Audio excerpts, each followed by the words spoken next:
देख रहे हैं नेटवर्क 33 राजकुमार के साथ। तो चलिए बढ़ते हैं आज की कहानी की ओर। दोस्तों, हाईवे एक ऐसा स्थान है जहां पर आए दिन कोई ना कोई नई घटना घटती रहती है। कुछ असामान्य घटनाएं आज भी कुछ हाईवे को मशहूर बना देती हैं और उनके डर को साबित करती हैं। यूनिवर्सिटी से ठीक आगे मेरा मकान है और मेरा नाम भरत सिंह तिवारी है। दोस्तों, ये कहानी उस समय की है जब मैं एक ट्रक ड्राइवर का काम करता था और आए दिन लंबे लंबे सफ़र को अंजाम देता था। ऐसे एक रात की बात होगी जब मुझे वैष्णो माता के मंदिर के बगल में पड़ने वाले एक गांव के लिए निकलना था। पहाड़ियों के उस इलाके में जाना खतरे से खाली तो नहीं था, लेकिन ये काम करते हुए मुझे काफ़ी वक्त बीत गया था और इस काम का अनुभव मेरे अंदर भर भर के पड़ा हुआ था। तो ऐसे में मेरे सेठ जी ने मुझे उस इलाके में जाने के लिए चुना था। हालांकि मेरा मन तो नहीं था, लेकिन फिर भी मैं अपने मालिक की बात को टाल नहीं सकता था। उसी रात मैं अपने खलासी के साथ निकल गया। 17 दिसंबर की वो ठंडी रात मुझे आज भी भली भांति याद है। जब हम दोनों निकले थे तब हम दोनों के बीच में यही बातें हुई थी कि ये रास्ता बहुत ही खराब है, इसलिए हमें दुर्घटनाओं से बचते हुए निकलना था। रात के करीब 10 बजे के आसपास हम दोनों एक ढाबे पर पहुंच गए, पर मुझे ठीक से तो याद नहीं है, मगर मेरे हिसाब से उस ढाबे का नाम सोनू ढाबा था। ढाबे में खाना खाने के बाद उस ढाबे का मालिक हमारे पास आया और उसने जब हमसे आगे के सफ़र के बारे में पूछा तो हमने उसे पूरी बात बता दी। लेकिन हमारी बातों को सुनकर उस आदमी ने कहा, देखिए भाई साहब, मेरी मानो तो आज आप दोनों आज रात के लिए यहीं ढाबे पर रुक जाएं। आगे का रास्ता बहुत ही खराब है, इस रास्ते पर दिन में ही चलना अच्छा रहता है। दोस्तों, उस आदमी की बात सुनकर मैं थोड़ा हैरान हो गया, लेकिन मैं भी इस बात को बहुत ही अच्छी तरह से जानता था कि रास्ता सच में बड़ा ही खराब है, लेकिन हमें आज रात या कल सुबह तक इस डिलीवरी को करना ही था। तो ऐसे में रेस्ट करना हमारे लिए किसी श्राप से कम नहीं था। इसलिए मैंने उस आदमी से कहा, अरे नहीं भाई साहब, हमें अभी ही निकलना होगा। उस आदमी की बात सुनकर मुझे थोड़ी घबराहट तो हो रही थी, लेकिन उसके बाद मैंने भी वहां से निकलना ठीक समझा। मैं अपने खलासी के साथ फिर से अब रवाना हो चुका था। हम उस ढाबे से अब तक बहुत ही दूर आ चुके थे। उसके बाद मुझे अपने सामने की तरफ से एक पानी का टैंकर अपनी तरफ आता हुआ दिखा। उस पानी के टैंकर को अपनी तरफ आता हुआ देखकर मैंने एक बार के लिए अपनी ट्रक को रोक लिया, क्योंकि वो रास्ता वहां से काफ़ी ज़्यादा टूटा हुआ था। जैसे मैंने ट्रक को सड़क से थोड़ा नीचे उतारा तो मुझे महसूस हुआ कि ट्रक किसी गहरे गड्ढे के अंदर फंस गया है, जिसकी वजह से वो एक पल के लिए भी आगे नहीं बढ़ सका। सड़क के बगल में मैंने इतने गहरे गड्ढे तो कभी नहीं देखे थे, और ना ही ट्रक को इतना जोर का झटका लगा था कि वो किसी बड़े गहरे गड्ढे के अंदर फंस जाए। वो पानी का टैंकर वहां से निकल गया। फिर मैं अपने खलासी के साथ तुरंत अपने ट्रक से नीचे उतरा और ये सब देखने लगा कि आखिर ट्रक को हुआ क्या था। मगर मैं जैसे नीचे उतरा और नीचे उतरकर पीछे का नज़ारा देखा तो मेरी सांसें मेरे गले में ही अटक गई। दरअसल मैंने देखा कि अब पीछे की तरफ मुझे एक महिला खड़ी हुई नजर आ रही थी और उस अधेड़ उम्र की औरत ने हमारे ट्रक को एक हाथ से पकड़ के रखा था। उस वक्त मैं ये नज़ारा देखकर बहुत चक्का रह गया। तो दूसरी तरफ मेरा खलासी भड़कते हुए उस महिला के ऊपर चिल्लाते बोला, तुझे हम ही मिले थे परेशान करने के लिए, चल जल्दी से हमारा ट्रक छोड़। वो गुस्से गुस्से में ये भूल गया था कि एक नॉर्मल इंसान कभी भी इतनी बड़ी ट्रक को अपने एक हाथ से कंट्रोल नहीं कर सकता। इससे पहले कि मैं अपने खलासी को कुछ बोल पाता कि उस महिला ने अपनी बड़ी बड़ी आंखों से मेरी तरफ देखना शुरू कर दिया। उसकी आंखें अंदर की तरफ धसी हुई थी और उसकी उन मोटी मोटी आंखों की वजह से मेरे पूरे शरीर के अंदर एक सनसनी सी दौड़ गई थी। फिर उसके बाद मैंने आओ देखा ना ताओ और जल्दी से भागता हुआ ट्रक के दरवाजे के पास पहुंच गया। लेकिन तभी मुझे अपने खलासी के जोर से चीखने की आवाज़ सुनाई दी और उसकी आवाज़ को सुनते ही मेरे कदम फिर से रुक गए। मुझे समझ में नहीं आ रहा था कि मुझे क्या करना चाहिए। एक तरफ मुझे अपनी जान की पड़ी थी तो दूसरी तरफ मुझे अपने खलासी की परवाह हो रही थी। इसलिए मैंने भगवान का नाम लिया और दूसरी साइड में घूमता हुआ ट्रक के पीछे पहुंच गया। लेकिन जब मैं वहां पर पहुंचा तो मैंने देखा कि मेरा खलासी ज़मीन पर गिरा हुआ है और वो महिला अब दूर दूर तक मुझे कहीं भी नजर नहीं आ रही थी। ये मेरे लिए एक राहत भी थी तो साथ ही एक डरावना खेल भी बन गया था। मैंने अपने खलासी को उठाने की बहुत ही कोशिश की, लेकिन अब वो खड़ा होने का नाम ही नहीं ले रहा था। तभी मुझे याद आया कि मैंने थोड़ी देर पहले ढाबे से पानी की बोतल खरीदी थी, इसलिए मैं फिर जल्दी से ट्रक में गया और पानी की छींटें उसके चेहरे पर मारी। तब जाकर उसे थोड़ा थोड़ा होश आने लगा। अब ये देखकर मुझे भी राहत की सांस मिली और उसके बाद मैंने उसे सहारा देते उठा दिया, लेकिन अब उसका चेहरा बहुत ही ज़्यादा घबराया हुआ लग रहा था। मैंने धीरे से उसका हाथ पकड़ा और उसे उठाकर सीधा ट्रक के पास ले गया। तभी वो जोर से चिल्लाते बोला, भैया भैया वो आ जाएगी, वो देखो वो हमारे पीछे आ रही है। अब उसकी ये बात सुनकर तो मेरी जान ही निकल गई थी।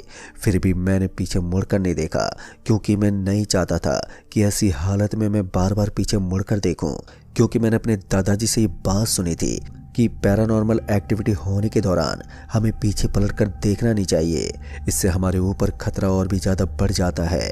किसी तरह से मैंने अपने खलासी को ट्रक के अंदर बैठा दिया और अब हम दोनों वहां से निकलना चाहते थे कि तभी मैंने देखा कि अब सामने की ओर से मुझे एक और पानी का टैंकर आता हुआ नजर आ रहा था। वो पानी का टैंकर ट्रैक्टर से जुड़ा हुआ था, जिसके जैसे वो गड्ढे के अंदर गिरता तो जोर की आवाज़ आती। जैसे जैसे वो हमारे पास आ रहा था तो वैसे वैसे वो मुझे और भी साफ नजर आने लगा। फिर थोड़ी देर के बाद वो मेरे बगल में पहुंच गया, लेकिन इस बार जैसे ही मैंने उसे देखा तो उसे देखकर मेरी तो हवा टाइट हो गई। दरअसल मैंने देखा कि इस बार उस टैंकर के अंदर से खून का फव्वारा छूट गया था, जिस वजह से सड़क अब पूरी तरह से लाल होने लगी थी। जहां जहां से वो ट्रैक्टर गुजर रहा था वहां की पूरी ज़मीन खून से सन चुकी थी। अब ये नज़ारा मेरे पसीने छुड़वाने के लिए काफ़ी था। इससे पहले कि मैं अपने आप को संभाल पाता कि मेरा खलासी फिर से अपना आपा खो चुका था। ना जाने उसको क्या हो गया और बगल में बनी हुई झाड़ियों के अंदर कूद गया। मुझे उसका ये व्यवहार बहुत ही अजीब लग रहा था, लेकिन अब मैं समझ गया था कि मेरी जान पूरी तरह से जोखिम में है और अब मुझे यहाँ से निकलना ही होगा। इसलिए मैंने तुरंत ही ट्रक का दरवाजा खोला और ट्रक के अंदर दाखिल हुआ। फिर दूसरे ही पल पासा पूरी तरह से पलट गया, क्योंकि इस बार मैं जो देखता हूँ वो किसी डरावने सपने से कम नहीं था। दरअसल मैंने देखा कि मेरे खलासी की लाश सड़क के बीच में पड़ी हुई थी और उसके शरीर के अलग अलग भागों को नोच नोच कर काटा गया था, जैसे ये काम किसी खूंखार जानवर ने किया हो। अब तक वो खून का टैंकर वहां से गुजर चुका था और उसके साथ ही मैं समझ गया था कि टैंकर के पीछे लगे हुए इन टैंकर के दिखने के बाद मेरे साथ कुछ न कुछ गड़बड़ होती है, तो मुझे किसी भी तरह से इनसे बचकर यहाँ से निकलना होगा। मैं अभी यही सब सोच रहा था कि इतने में ही मुझे एक और पानी का टैंकर नजर आने लगा और इस बार जो शख्स उस ट्रैक्टर को ड्राइव कर रहा था तो वो कोई और नहीं बल्कि मेरा ही खलासी था, और साथ ही उसके चेहरे पर एक डरावनी मुस्कान भी थी। उसके चेहरे को देखते ही मेरा दिल जोरों से धड़कने लगा। मैं वहां से तुरंत ही निकल जाना चाहता था, लेकिन अब जब मैंने ट्रक को स्टार्ट करने की कोशिश की तो वो स्टार्ट ही नहीं हो रहा था। हालांकि ट्रक की हेडलाइट तो जली हुई थी, जिससे मैं सड़क के सामने का नज़ारा देख पा रहा था, लेकिन ट्रक स्टार्ट ही नहीं हो रही थी। मेरी इतनी भी हिम्मत नहीं थी कि मैं अपने ट्रक से नीचे उतरकर एक बार बोनट को देख सकूं कि आखिर उसके अंदर समस्या क्या है। इस बार पानी वाला वो टैंकर मेरे बगल में आकर खड़ा हो गया और उसके ऊपर बैठा हुआ वो ड्राइवर तुरंत ही नीचे उतरा और फिर वो मेरे सामने की तरफ गिरी हुई उस खलासी की लाश के पास पहुंच गया। अब ये देखकर मेरी आंखें चौंधिया गई और अभी मैं उसी को ही देख रहा था कि तभी मेरा भी ट्रक जोर जोर से हिलने लगा। ऐसा लग रहा था जैसे कि कोई बहुत ही भारी चीज मेरे ट्रक को हिलाने की कोशिश कर रही हो। फिर मैंने साइड मिरर में देखने की कोशिश की, लेकिन मुझे कुछ भी नहीं दिखा। फिर जब ट्रक के अंदर झटके कुछ तेज होने लगे तो मैं समझ गया कि ट्रक कभी भी पलटी खा सकती थी और ये ट्रक मेरी जान से ज़्यादा अहम नहीं थे। इसलिए मैंने मौका पाते ही ट्रक से छलांग लगा दी और फिर उस सुनसान पड़ी सड़क के ऊपर सरपट भागने लगा। चारों तरफ सन्नाटा था और घोर सन्नाटे के बीच में मेरे कदम पटकने की आवाज़ वहाँ चारों तरफ गूंज रही थी। पर ताजुब की बात तो ये थी कि यहाँ पर मेरे ट्रक के अलावा मुझे अभी तक कोई दूसरा ट्रक या फिर गाड़ी नजर ही नहीं आई थी, जैसे कि ये कोई सड़क नहीं बल्कि कोई शमशान घाट हो। खैर मैं अब तक भागते भागते अपनी ट्रक से बहुत दूर आ गया था, लेकिन यहाँ पर आने के बावजूद भी मुझे कुछ ठीक नहीं लग रहा था। बार बार मुझे अपने खलासी की याद आती और उसका वो लहूलुहान चेहरा मेरी आंखों के सामने दहशत का साया बनकर मंडराने लगता। फिर एक बार कुछ ऐसा हुआ जिसके बारे में मैंने अपने सपने में भी नहीं सोचा था। फिर मैंने देखा कि पानी का एक और टैंकर मुझे सामने की तरफ से आता हुआ नजर आ रहा था। मैं समझ गया था कि अब कोई बहुत ही बड़ी मुसीबत मेरा इंतजार कर रही है, लेकिन मैंने पीछे मुड़ना सही नहीं समझा। मैं बस सामने की तरफ ही चला जा रहा था। फिर मैं जैसे उस पानी के टैंकर के बगल में पहुंचा तो मैंने पाया कि वहां 6 से 7 लोग थे जो उस पानी के टैंकर के पीछे पीछे चलते जा रहे थे। उन सभी के हाथ में एक अजीब सी चीज थी और उनके बगल में पहुंचते ही मेरा सर चकराने लगा। मुझे ऐसा लग रहा था जैसे कि मैंने कोई नशा किया हो, धरती घूमने लगी हो और मैं आसमान में चक्कर काट रहा हूँ। तभी मेरे सर पर एक बहुत ही जोर की चोट आई और उसी के साथ मैं बेहोश होकर नीचे गिर पड़ा। दोस्तों फिर उसके बाद क्या हुआ मुझे कुछ भी नहीं मालूम। फिर जब मेरी आँख खुली तो मैंने देखा कि मुझे अपने आजू बाजू में कुछ लोग नजर आ रहे थे जो छोटी छोटी चेयर के ऊपर बैठे हुए थे, और इसी बीच मेरी नज़र कुछ और लोगों पर पड़ी। दरअसल वो लोग एक हवन के बगल में बैठे हुए थे। ठीक से देखने पर पता चला कि यहाँ पर तो भूतों की शादी हो रही थी और इस शादी में हमारी बलि चढ़ने वाली थी। दोस्तों ये सब देखकर एक बार के लिए मैं सदमे में चला गया, क्योंकि अब मौत मेरे सामने थी और यहाँ से जिंदा बचकर निकलने का मेरे पास कोई भी रास्ता नहीं था। मैंने देखा कि मेरा खलासी अभी तक जिंदा था। उसकी बॉडी को लकड़ी के एक पट्टे पर लेटाया गया था और ऊपर से कोई उसकी बलि चढ़ाने वाला था। जब मैं उसको और भी गौर से देख रहा था तो मैं इस चीज़ को महसूस कर सकता था कि अब उसे धीरे धीरे होश आ रहा है, और इसका मतलब था कि हम दोनों मिलकर यहाँ से बचने का कोई रास्ता बना सकते थे। तभी एक आदमी आया और उसने मेरे खलासी के गले को पकड़ लिया और उसे उठाकर ज़मीन पर पटक दिया। उसके बाद वो उसे घसीटते हुए एक लाल घेरे के अंदर ले गया और उसके माथे के ऊपर कुछ तिलक वगैरह लगाने लगा। अब ये सब देखकर मैं हैरान हो रहा था, लेकिन मैं इतना तो जानता था कि हम दोनों आज बुरी तरह से फंस गए हैं। तभी मुझे बैंड बाजे की आवाज़ आने लगी, जैसे कि यहाँ पर कोई बारात आ रही हो। फिर मैंने जैसे ही घूमते हुए देखा तो मुझे वो खून का टैंकर भी खड़ा हुआ नजर आ रहा था, और उस टैंकर को देखकर मैं पहले ही बहुत ज़्यादा डरा हुआ था। ऊपर से जब उसे फिर से अपने सामने खड़ा हुआ देखा तो मेरा खून सूख गया।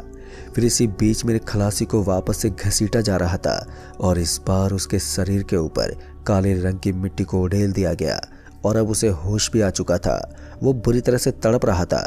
इधर मैं जैसे उसे आवाज़ लगाने की कोशिश करता तो मेरी आवाज़ गले में ही अटक जाती, लेकिन तभी मुझे कुछ सूझा तो मैंने देखा कि वो सारे के सारे लोग जिस आग के पास खड़े हुए थे, उस आग का ताप मुझे महसूस नहीं हो रहा था, और मेरी जेब के अंदर भी माचिस थी जो मैं सिगरेट जलाने में काम में लिया करता था।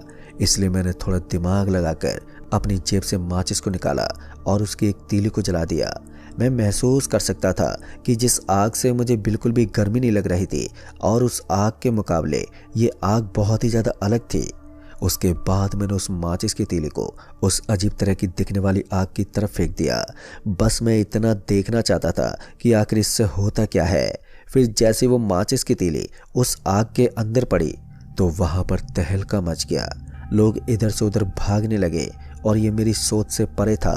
मैं समझ नहीं पा रहा था कि ये हुआ तो हुआ क्या। फिर वहां से थोड़ी थोड़ी भीड़ हटी तो मैंने देखा कि मेरे खलासी को उन लोगों ने छोड़ दिया है और वो सभी एक दूसरे से चिपक कर खड़े हो गए थे। मैंने उस माचिस के अंदर से फिर एक और तीली को निकाला और उसे जला दिया। फिर मैंने अपनी शर्ट को उतारा और उसमें आग लगा दी। फिर उसके बाद मैं उस शर्ट को लेकर अपने खलासी के पास पहुंच गया तो मैंने देखा कि वो सभी लोग अब मुझसे दूर भाग रहे थे। शायद वो सभी इस आग के ताप से बहुत ही बुरी तरह से डर रहे थे। फिर मैंने अपने खलासी को उठाने की बहुत ही कोशिश की, लेकिन मेरी हर कोशिश अब नाकाम हो रही थी। मैं उसे उठाने में पूरी तरह से फेल हो रहा था। तभी मुझे कुछ सूझा और मैंने उसके पैर की उंगली को थोड़ी सी आग से जला दिया।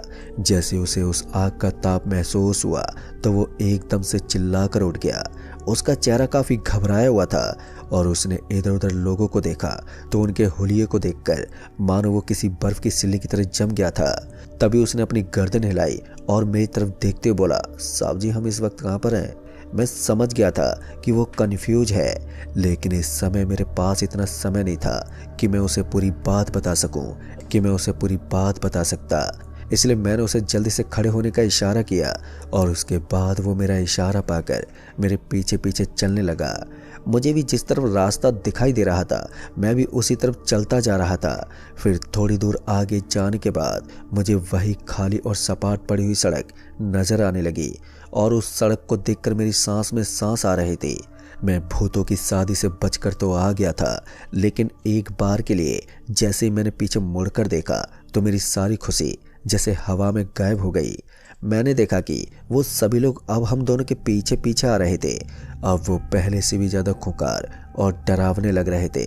उनके बर्ताव को देखकर ऐसा लग रहा था जैसे कि वो हम दोनों को कच्चा ही चबा जाएंगे। अभी हम दोनों भागते हुए रास्ते की तरफ बढ़ते ही जा रहे थे कि तभी हम दोनों ने देखा कि हमें सामने की तरफ से कुछ लाल लाल नजर आने लगा। ठीक से देखने पर पता चला कि ये सड़क पर बिखरा हुआ खून था। ये देखते मेरे रोंगटे खड़े हो गए, क्योंकि मैं फिर से समझ गया था कि ये चीज कुछ और नहीं बल्कि वही टैंकर से बिखरा हुआ खून है। इस बार मैं उसको पार नहीं करना चाहता था, क्योंकि जितनी बार भी मैंने उसके ऊपर से गुजरने की कोशिश की थी तो हर बार मेरे साथ कोई ना कोई अजीब हादसा हुआ था। इसलिए मैंने थोड़ी हिम्मत जुटाई और उसके बाद बगल में मौजूद कांटेदार झाड़ियों के ऊपर से अंदर की तरफ मैं कूद गया। मुझे अब अपने ट्रक की परवाह नहीं थी, बस किसी भी तरह से मुझे अपनी जान बचानी थी। मेरे साथ साथ मेरा खलासी भी भागता जा रहा था। फिर हम दोनों को खेत में सिंचाई की जाने वाले फव्वारे के चलने की आवाज़ आने लगी और इस आवाज़ को सुनकर मेरी सांस में सांस आई। जब मैंने एक बार के लिए पीछे की तरफ घूम कर देखा तो मुझे वहां पर कोई भी नजर नहीं आ रहा था। मुझे लगा था कि शायद अब उन लोगों ने हमारा पीछा छोड़ दिया है, इसलिए मैंने सामने की ओर देखने ठीक समझा। पर जैसे मैंने सामने देखा तो मुझे एक खुशखबरी सी मिली। दरअसल मैंने देखा कि सामने की ओर एक खेत था, उसके अंदर पानी के फव्वारे चल रहे थे और कुछ सब्जी वगैरह उगाई गई थी। उन सबको देखकर मेरी तो जान में जान आ गई थी और उसके बाद मैंने अपनी खलासी को इशारा किया और फिर हम दोनों उस खेत के चारों तरफ बनाए हुए तारबंदी के ऊपर से अंदर कूद गए। हमें अभी भी थोड़ा शक था कि शायद इस खेत में कोई होगा या फिर नहीं, क्योंकि ये खेत एक ऐसी वीरान जगह में था जहां तक पहुंचना हर किसी के लिए किसी खौफनाक सफर से कम नहीं था। फिर हम दोनों उस खेत की गहराई के अंदर घुसते जा रहे थे। कुछ देर के बाद हमें एक टापू जैसा कुछ नजर आने लगा। फिर कुछ दूर देखने पर वहां पर एक दरवाजा भी नजर आने लगा और उसके आजू बाजू में कुछ सूखी लकड़ियां पड़ी हुई थी। हम उसके बेहद ही करीब चले गए। फिर जैसे हम उसके पास पहुंचे तो हमने देखा कि वहां पर एक बूढ़ा आदमी था जो चिलम पी रहा था। उसे वहां बैठा हुआ देखकर हम दोनों खुशी के मारे उछल पड़े और उसके बाद भागते हुए उस आदमी के पास पहुंचे। वो आदमी शायद हम दोनों के चेहरे से ये समझ गया था कि अभी अभी हमने किसी खतरे को पार किया था। तभी उस आदमी ने कहा, चिंता मत करो, अब तुम दोनों पूरी तरह से खतरे से बाहर हो। दोस्तों उसकी बात सुनकर हम दोनों हैरान हो गए थे, क्योंकि हमने तो उस बुड्ढे को हमारे बारे में कुछ भी नहीं बताया था। फिर उसे ये कैसे मालूम चला कि हम दोनों अभी अभी मौत के मुंह से बाहर निकल कर आए हैं। फिर उसके बाद उस बूढ़े आदमी के साथ इधर उधर की बातें करने लगा।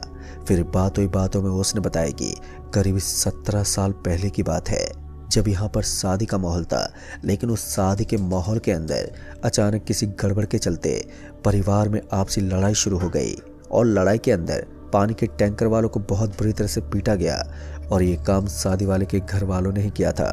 गुस्से में आकर उस पानी के टैंकर वाले ने अपने बाकी के साथियों को उन सभी लोगों के ऊपर अपना ट्रैक्टर चलाने को बोला और उन सभी के बीच में इतनी भयानक लड़ाई हो गई तो उसमें काफी लोगों की मौत हो गई। बाद में वो टैंकर वाले भी उन लोगों के हाथों से बुरी तरह से मारे गए।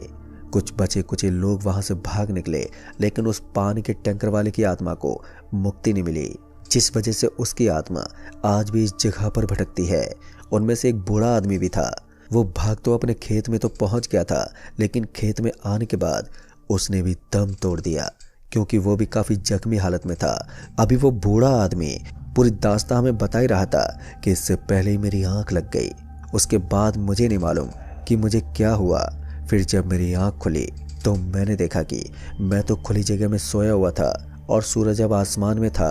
ये सारा नज़ारा देखकर मैं चौंक गया और फिर उसके बाद मैंने देखा कि मेरा खलासी भी मेरे बगल में लेटा हुआ है और उसके शरीर पर बहुत ही चोटें लगी हुई थी। लेकिन अच्छी बात ये थी कि वो बहुत ही आराम से सो रहा था। और उसके बाद मैंने उसे उठाया और हम दोनों अपने ट्रक के पास चले गए। दोस्तों, हमने इस घटना का जिक्र काफ़ी लोगों से भी किया तो उन्होंने हमें यही कहानी बताई जो उस बूढ़े आदमी ने बताई थी। लेकिन फिर मुझे समझ में आया कि वो भला बूढ़ा आदमी कोई और नहीं बल्कि वही था जो उस दिन शादी के माहौल से बचकर अपने खेत में भाग गया था। और एक अच्छी आत्मा होने के नाते उसने हमारी जान बचाई थी।